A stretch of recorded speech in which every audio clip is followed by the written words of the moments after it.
Yes, as you can see, I have stopped grooming myself in the sense that I haven't shaved in a while, but sometimes I like it like that. I want to stop shaving because I don't have a good reason to shave, but then I know that when I do shave, I will, for some reason, feel better about myself. Maybe one day I will grow it out and have a big bushy beard, or maybe a long scraggly beard. In any case, this video is once again sponsored by APEALZ.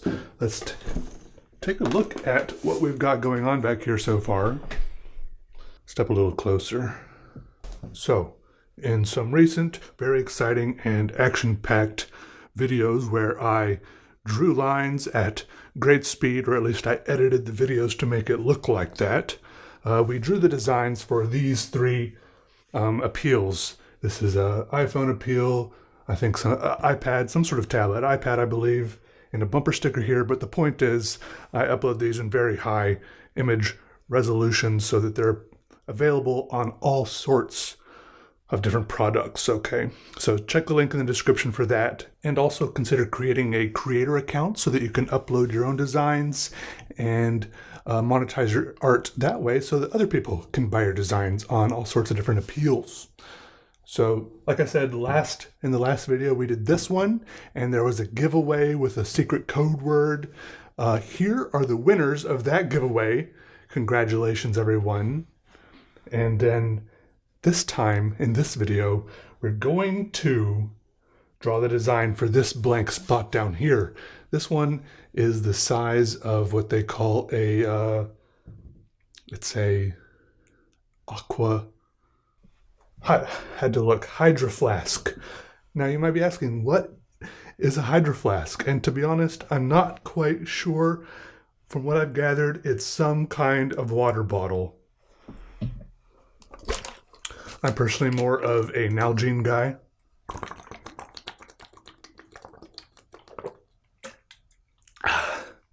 But they have stickers for Nalgenes, and as you can see, you can put other stickers on almost anything. These stickers stick to anything, and here's a sticker I put on this Nalgene weeks and weeks ago. Let's see if I can take it off. Look at that, it comes right off. This is actually an iPhone sticker, you can see by the camera part there. It comes right off. And it leaves no sticky residue. That is pretty crazy. If I wanted to, I could also put it right back on there, but I was kind of not very careful. Actually, I'm going to put this, I'm going to put that little square there. I'm going to put this part like this. Little kind of artistic flair right there. You can stick it, remove it, and reuse it. They stick to anything. They stick good, but you can take them off, put them back on. Oh yeah. Launching off. They're a nice fabric quality. It's a memory card. 3-inch circle. Here is a monkey ape. There's a design that someone else uploaded. Pretty cool. All right, now let's go draw the design for the Hydro Flask sticker. And if you want to win one of these stickers that I'm about to draw, the link to the giveaway is in the description. You're gonna need the code word.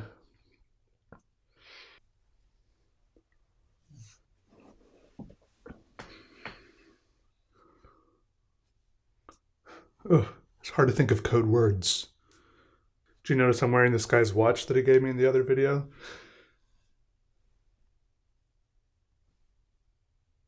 Oh, I thought it wasn't ticking, but it is ticking. It's working. The code word is dump truck. I'm sorry, that's the only word that popped. That's it, okay? Dump truck. D-U-M-P-T-R-U-C-K. Dump truck. All right, let's go for it. Good luck, everybody. Also, they wanted me to pass along to that there's a Mother's Day sale starting May 1st. 15% off and free shipping on all appeals. Use the code MOMROCKS. Now, let me tell you about a little something that's been I've been using as, well, inspiration, or just something to get the gears turning in my brain when it feels like maybe they've ground to a halt, seized up a little bit. there's something called the U.S. Patent Office. I keep on wanting to call them patents or patients, but it's patents, I'm pretty sure. USPTO. I think that's what that stands for. I'm typing it in right now. USPTO. Oh, United States Patent and Trademark Office. But anyways, I'll put a link in the description to the search page I'm talking about, because it's kind of hard to get to. It's weirdly difficult to get to. But after a bit of aimless searching, I found myself at this search page where you can search for patents at this advanced search page. Usually you'd have to type in like a query like I'm searching for this certain thing or this certain thing. But here on this advanced search page, you can search for various fields like patent number or inventor name or issue date, or like if it's referenced by or who the assistant examiner is. But then I found out that you can actually just put in like the field code. For example, patent number, the field code is PN. Issue date, the field code is ISD. And I found out in the query box, I can just put in the letters PN and then hit search. And the most wonderful thing happens. This is what I'm searching for always. It just starts listing off like 80,000 US patents, 50 at a time. And then you can click on them. What you want to do is just click on one, right? It takes you to something. This is a bunch of words pretty much, but what you want is pictures and diagrams. At least that's what I want. Up at the top, there'll be a little link. It says images. Click on that. And then over on the left, it'll take you to a PDF, but this is like a summarized PDF. You want to click on the little thing that says full document, full pages. And these are cool things. I just love how thorough. It's like when you see someone that is so obsessed with something, so passionate about something, even if you don't care about what they're talking about, you get a little bit obsessed and passionate about your own thing, right? It's inspiring. It's like when we watch like documentaries about, famous athletes or rock stars, people that are good at what they did and accomplished a lot. You watch a documentary about someone who is great at basketball or something. A lot of the time, at least for me, I don't suddenly want to go be good at basketball. It just inspires me to want to be good at what I'm doing, sort of deal. And this has a similar effect. Not that these people are, I don't know, good at something, but there's just some level of intensity here in these patent documents. It's just so thorough. I love it. So detailed. There's so many diagrams, complicated words. And I also like the fact that there's so much here I don't understand. It just reinforces the idea that there is still mystery in the world. And I have that one book. It's a famous book, the Codex Seraphinianus by, what's his name? Luigi Serafini or something. It's a famous book. It's like an encyclopedia of unknown stuff. He made up an unknown, he made up a made up language, and there's all these crazy images and illustrations in there. And I think he explained that he's trying to, and one of his goals with that was to bring back that feeling of childlike wonder when you're looking through an encyclopedia as a kid or something like that, and you're looking through all this stuff, and it's just like, wow, what does all this mean? All you can do is sit there and wonder and try to figure it out. And I kind of get that back a little bit as I look through these patent applications.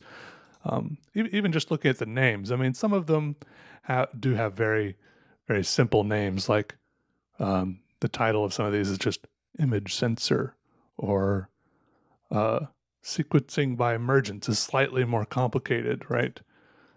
Display device, fluid device. But this one says de-epoxidized epithelione derivative preparation of same and use thereof in the treatment of tumor.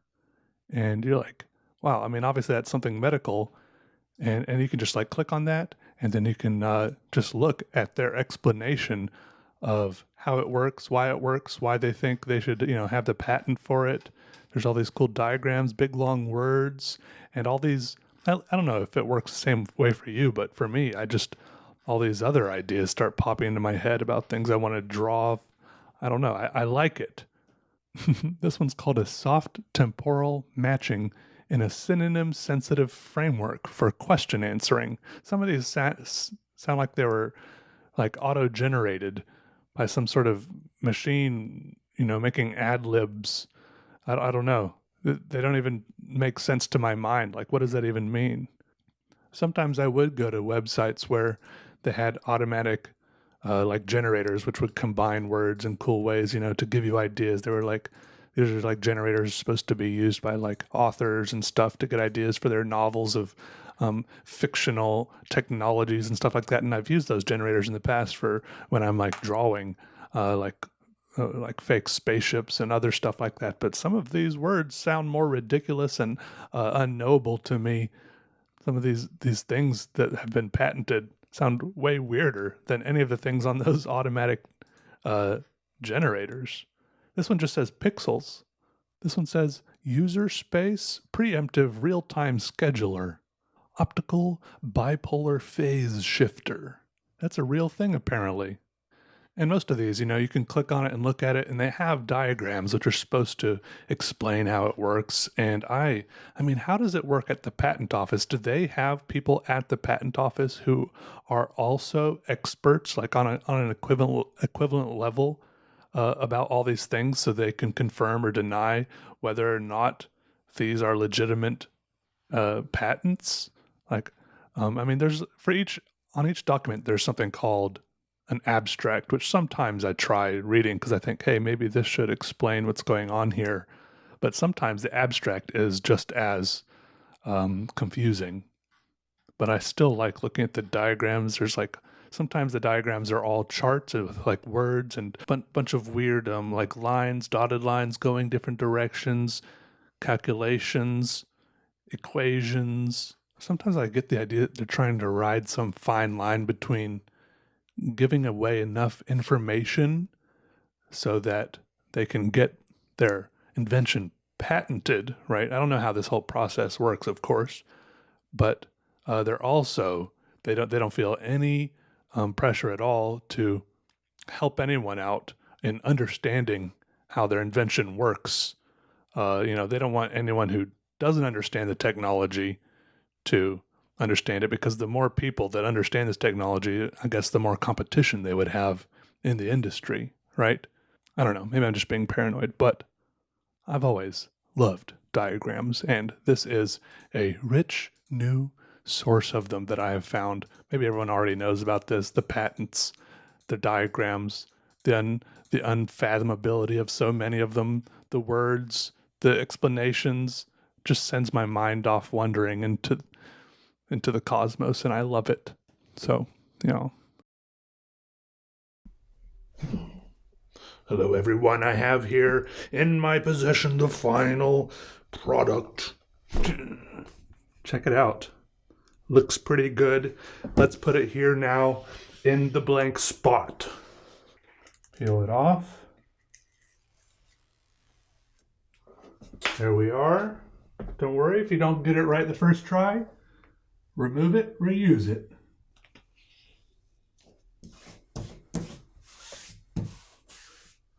Ooh, beautiful. Isn't that nice? All right, now all we have to do in a future video before too long is this big honker in the middle, and the design will be complete. They'd be lonely without each other. They need each other, and they miss the big papa in the middle. I think this is a laptop skin, but as far as I'm concerned, it's a big wall skin with 3 on top and 1 on the bottom. All right, thanks for watching, everyone. Wish me luck on growing my beard, even though I might shave it as soon as right after this video. I just really can't tell. But see you all later. Love you. Goodbye. Peace.